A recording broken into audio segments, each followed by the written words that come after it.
This is Qtv News and I am Jenna Wasonko. Thanks for joining us. Today is International Youth Day and we have special reports on the day. First, here is a public announcement. A release from the Office of the Government spokesperson outlines amended regulations regarding trade and opening hours. These new regulations replace previously announced regulations from tomorrow, Thursday, 13th August 2020. Those trading in food products in any market will be allowed to open for business only between 6 a.m. and 2 p.m. each day. Those trading in non-food products are allowed to open for business only between 3 p.m. and 7 p.m. daily. All non-food retail outlets located outside the markets throughout the Gambia are allowed to open to the public only between the hours of 6 a.m. and 3 p.m. However, all markets throughout the Gambia will remain closed on Sundays for routine cleansing and fumigation. The Sunday closures do not affect food vendors or shops outside the markets.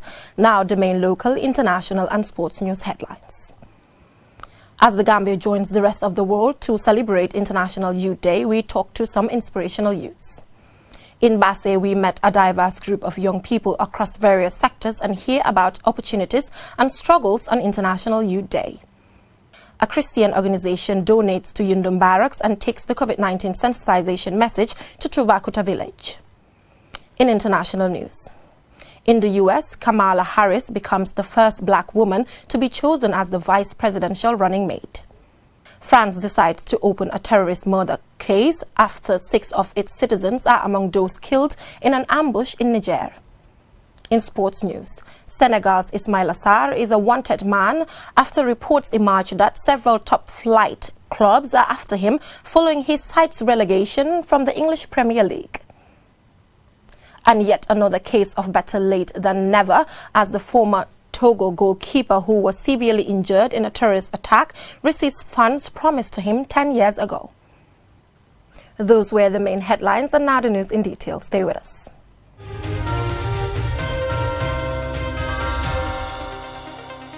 In local news. Today, the 12th August, the Gambia joins the rest of the world to celebrate International Youth Day, designated by the United Nations to celebrate and mainstream young people's voices and actions. The theme for this year is Youth Engagement for Global Action. Here's my report. International Youth Day is set aside by the United Nations to draw attention to a given set of cultural and legal issues surrounding young people. The day is as well designated to raise awareness on the importance of the participation of young people in the different activities that leads to the development of their respective countries. The theme for this year's commemoration is Youth Engagement for Global Action. According to the United Nations, the theme this year seeks to highlight the ways in which the engagement of young people at the local, national and global levels enriches national and multilateral institutions and processes, as well as drawing lessons on how their representation and engagement in formal institutional politics can be significantly enhanced. In this special report, we take a look at 2 young people in different sectors on the day and how the coronavirus pandemic is affecting their activities. Fatu Jeng, a climate change activist, says young people should be celebrated more often for the amazing work they do for the development of their respective countries. I don't believe that we should be celebrating young people just once every year. I believe that the work that young people are doing and the impact it has been yielding, I believe young people should be celebrated throughout. Though International Youth Day is a day that is meant to commemorate and celebrate the efforts that young people have been doing, and which this is something that I actually deeply appreciate, because at least we have a day that actually celebrates young people, even with the little or minimal support that we're having and resources in the implementation of our different activities. For Fatu, the coronavirus pandemic has both positive and negative impacts on her work. As an environmental activist, she says the pandemic has brought about less fossil fuel emission. She asks for its continuation. She delves into the negative effects the coronavirus pandemic has had on her work as a young person. It has also affected our work because we were planning to organize the first National Youth Conference in the Gambia, a first National Youth Climate Change Conference in the Gambia, which will be a one-week activity which will bring young people from across the country, where we'll discuss policy issues and make sure that we have the first policy document that we will share with the National Assembly and our relevant stakeholders to make sure that there is more involvement of young people in climate action. Canifing Municipal Council Youth Councillor Kemo Bojang says that despite the numerous challenges posed by coronavirus on his work, his office has come up with other activities that could still engage young people. Luckily, myself, through the help of UNDP and also YEP and my office, we have been able to set up a Young Innovators Challenge, where $1 million was put at stake for young people to come up with innovative ideas of how to tackle challenges we're faced with. One which was the entrepreneurship department, where, for example, our markets are closed and a lot of our women, a lot of young people are entrepreneurial. They haven't been able to take part in their businesses. Another thing was the transport, that people were reduced, numbers of people to carry were reduced, which was also another challenge that we were faced with, and also the closure of schools within the municipality. Both Fatu and Kemo strongly called for more youth participation in different sectors. On International Youth Day, I want to call upon especially our government and our leaders, especially in the National Assembly and our relevant ministries, to have more young people on the process, because we are seeing the work that young people are doing on the ground, but when it comes to the engagement of young people, we're seeing very little of that. So for us to be able to have collective impact as far as working or advocating for climate action and more environmental sustainability is concerned, we need to get more young people on board. I think this is a great time for us to restart as a country. We have complained about a lot of things, from our educational sector, for civil service reforms to our military reforms since independence. COVID-19 has brought in a stop of a lot of the industries that we have. It has given us an idea where we can sit, reevaluate and come up with a workable policy which young people can play an active part in, because we make up over 64% of the population. The United Nations message on International Youth Day indicates that enabling the engagement of youth in formal political mechanisms does increase the fairness of political processes by reducing democratic deficits, contributes to better and more sustainable policies, and also has symbolic importance that can further contribute to restore trust in public institutions, especially among youth. Moreover, the vast majority of challenges humanity continues to face, such as the coronavirus outbreak and climate change, require concerted global action and the meaningful engagement and participation of young people to be addressed effectively. Reporting for QTV News, I am Jena Bosonko. This year's International Youth Day celebrations comes in the midst of a fight for coronavirus. Our QTV team met some of the youths in URR engaged in businesses and other skills to earn a living. We hear from them as they share their opportunities, challenges and motivations in their engagements in the keeping with the spirit of International Youth Day. This report is by Fode Mane. According to the UN, International Youth Day gives an opportunity to celebrate and mainstream young people's voices, actions and initiatives, as well as their meaningful, universal and equitable engagement. Abdullah Jata, who repairs species in Basse, shared his story of how he started his business after being a returnee.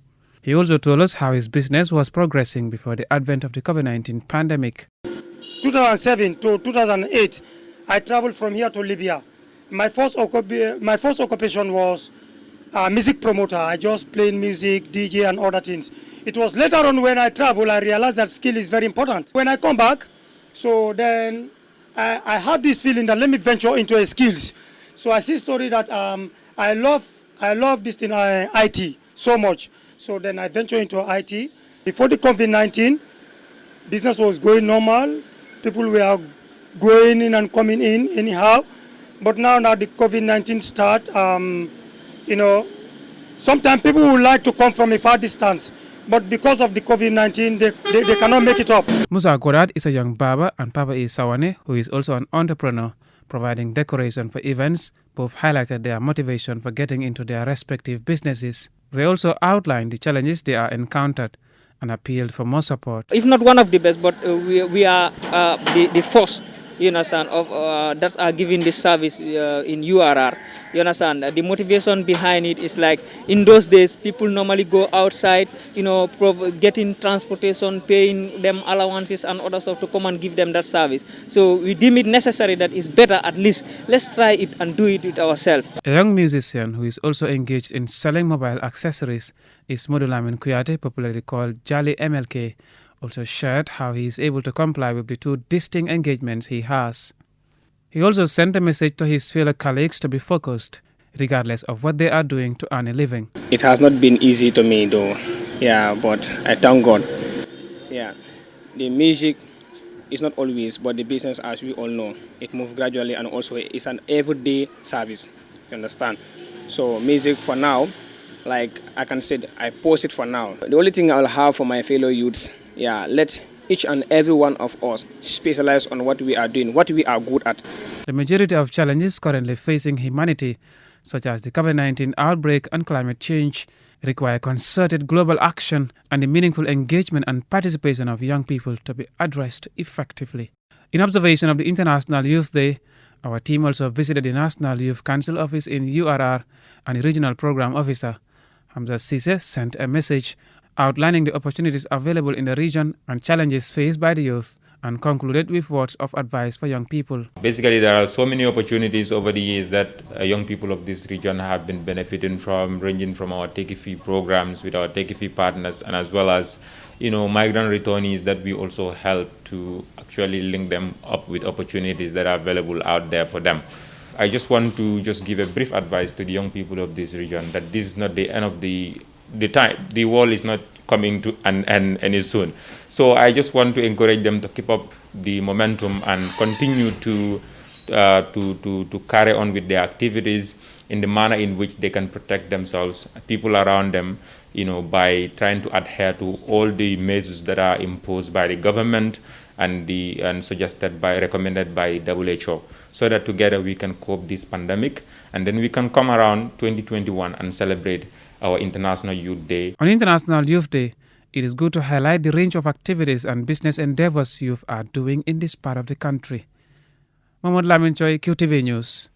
The Indigenous Mission West Africa on Monday donated sanitary items to the 1st Infantry Battalion at Yundum Barracks and Tubakuta Village as part of their activities to sensitize the public about the coronavirus pandemic. Lolly M. Kamara went with the team and she files in the report. The Indigenous Mission of West Africa, IMWA, has been operating in the Gambia since 2010. Since the outbreak of the first COVID-19 case in the country, the mission has partnered with the Ministry of Health, the Gambia Christian Council, KMC, and Brikama Area Council to sensitize people on COVID-19. According to its members, the mission also initiated what they call IMWA food banking by providing oil and rice to support less privileged communities in West Coast and some parts of Kiang in LRR. And in their third phase of the project, donated bleach, sanitizers, face masks, and washing containers to the military in Yundum.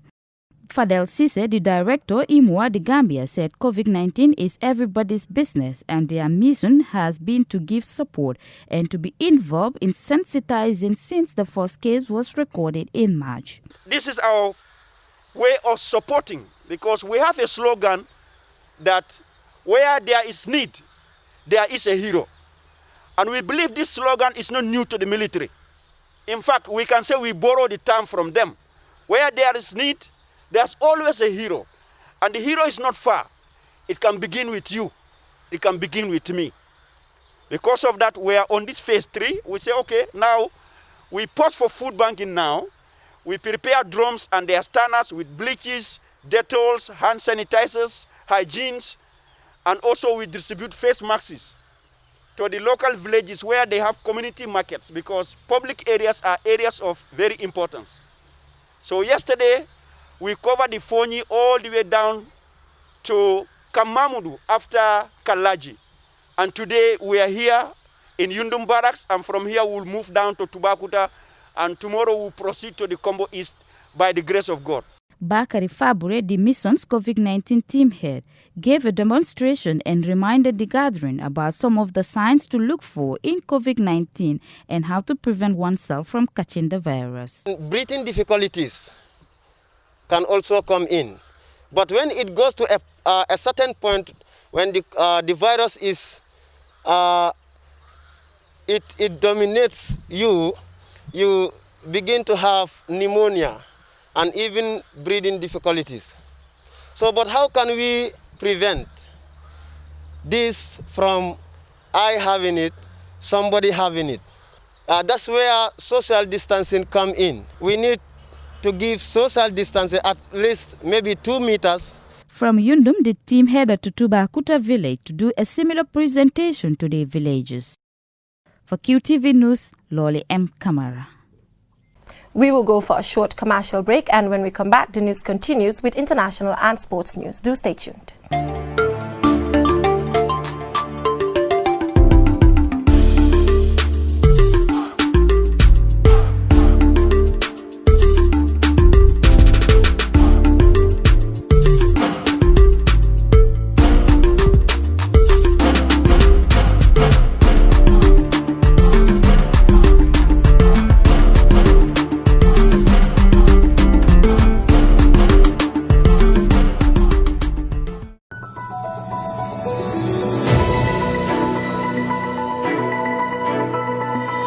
Welcome back from that short commercial break. If you're just tuning in, this is QTV News in international news.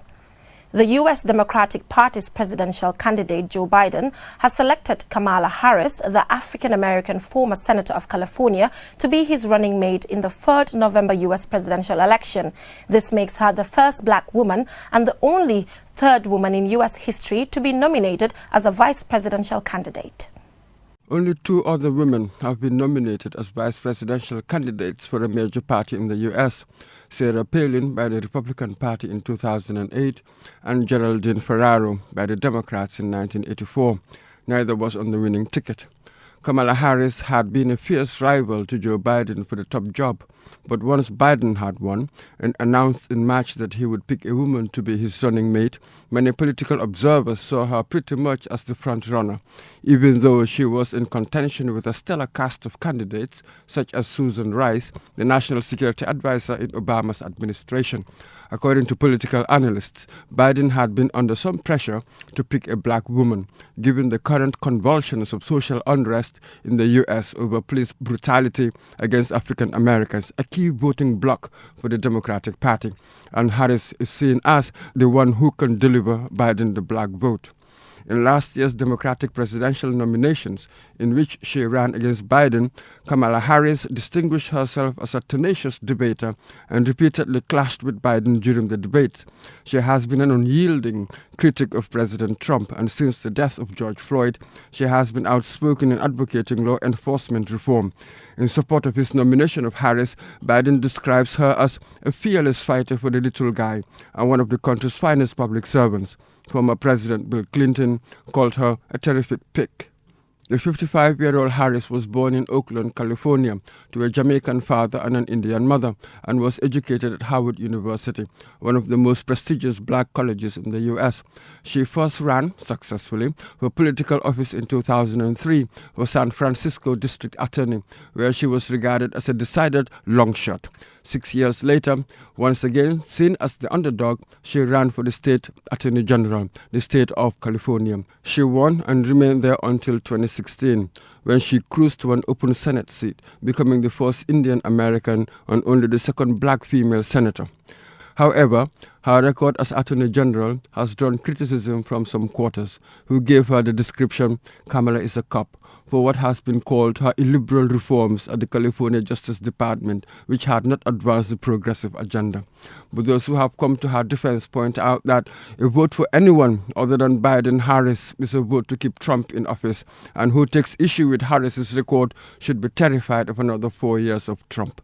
Former U.S. President Barack Obama, whom Mr. Biden served as vice president for 8 years, tweeted, "She is more than prepared for the job. She spent her career defending our Constitution and fighting for folks who need a fair shake. This is a good day for our country. Now let's go win this thing." Kamala Harris will take part in a debate with Mr. Trump's running mate, Vice President Mike Pence, on 7th of October in Salt Lake City, Utah. For QTV News, I am Mamadou Mbouch.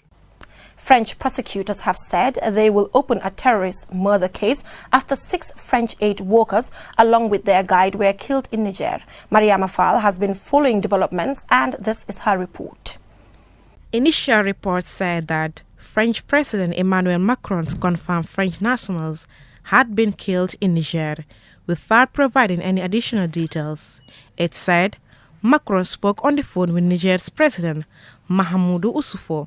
Later on, more details were given about the area and nature of the attack. The victims were 4 men and 4 women, aged between 25 and 40. Acted official Frederic Rosal added at a press conference shown on France BFM TV. A source close to Niger's Environmental Service said the assault took place around 11:30 a.m. local time.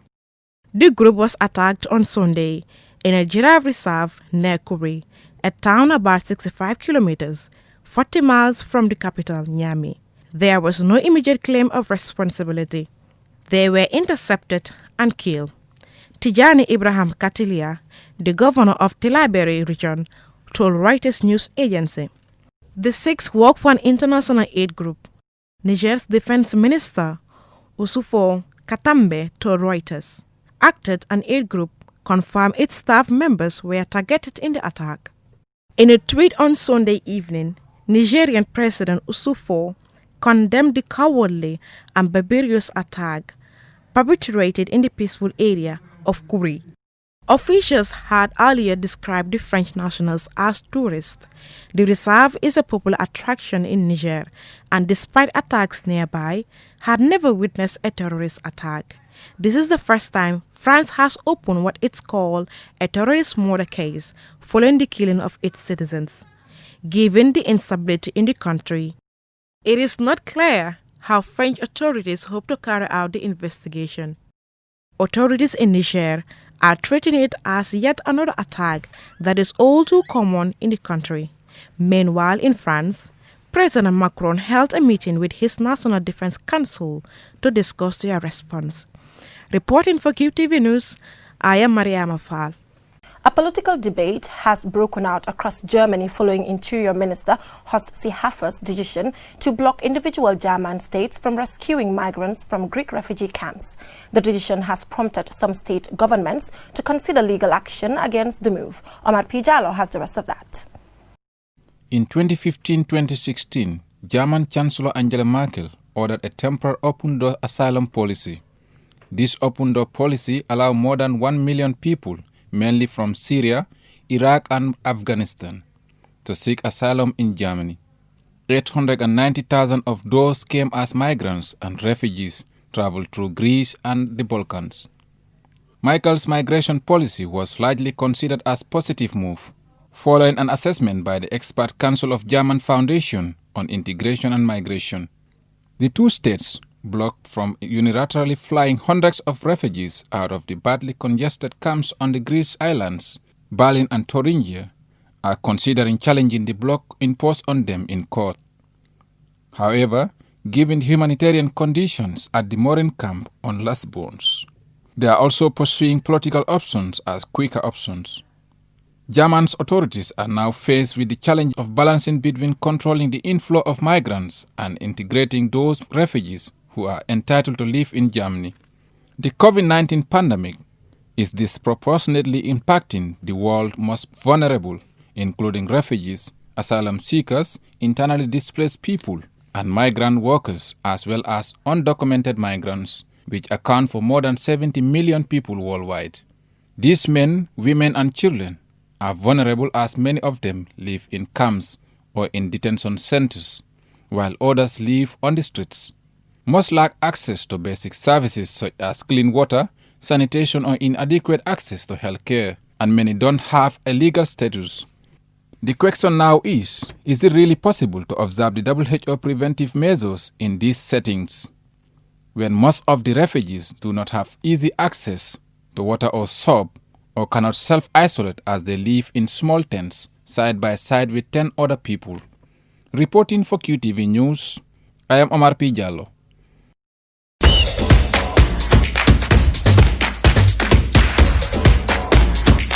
And now here is sports news. According to reports in the British media, several English Premier League sides are interested in signing Senegalese striker Ismaila Sarr from Watford. The forward scored 6 goals in 30 appearances, including a double against Liverpool, one of the teams said to be interested in him, but could not help his team avoid relegation to the Championship. More in this report.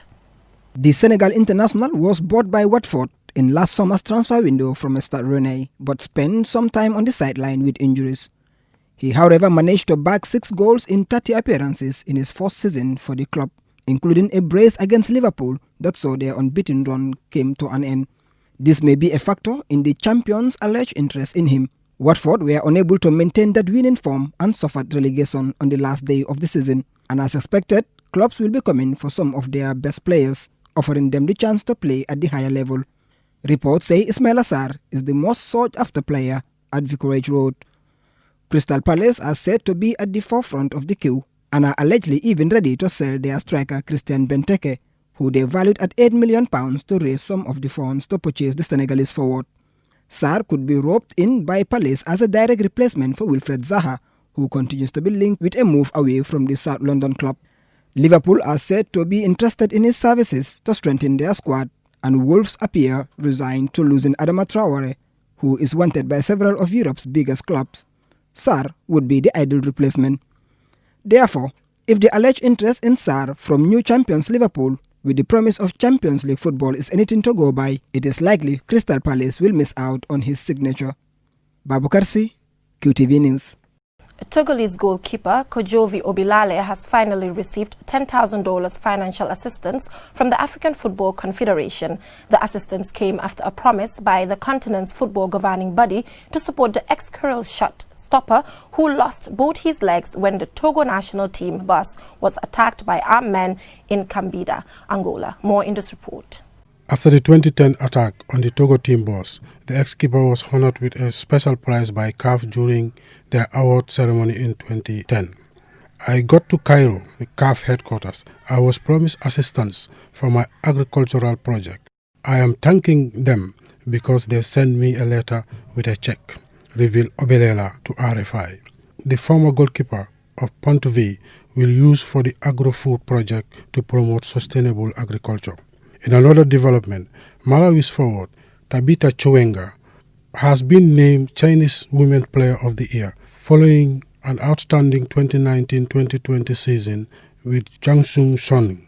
The announcement was made by the Chinese Super League that Chwenga is the winner of the annual prize, with the Malawian receiving the prize at Jiangsu's training ground on Saturday.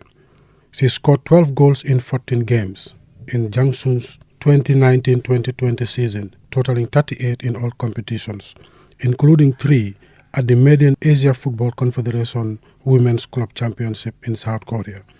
Chwenga wins the accolade back-to-back, having claimed it on her debut season after netting 31 goals during the 2018-2019 season. After her arrival from Sweden, scoring 17 goals for Jiangsu, and they won their fourth title since 2009. The club went on to secure a domestic treble, winning the Women's FA Cup and the Super Cup. Alaji Amacham, QTV News. Before we end this news bulletin, let's take a quick look at our main stories. As the Gambia joins the rest of the world to celebrate International Youth Day, we talk to some inspirational youths.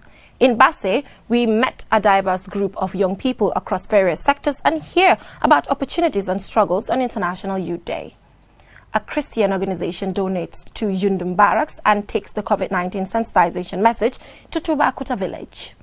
In international news, in the U.S., Kamala Harris becomes the first black woman to be chosen as a vice presidential running mate. France decides to open a terrorist murder case after 6 of its citizens are among those killed in an ambush in Niger.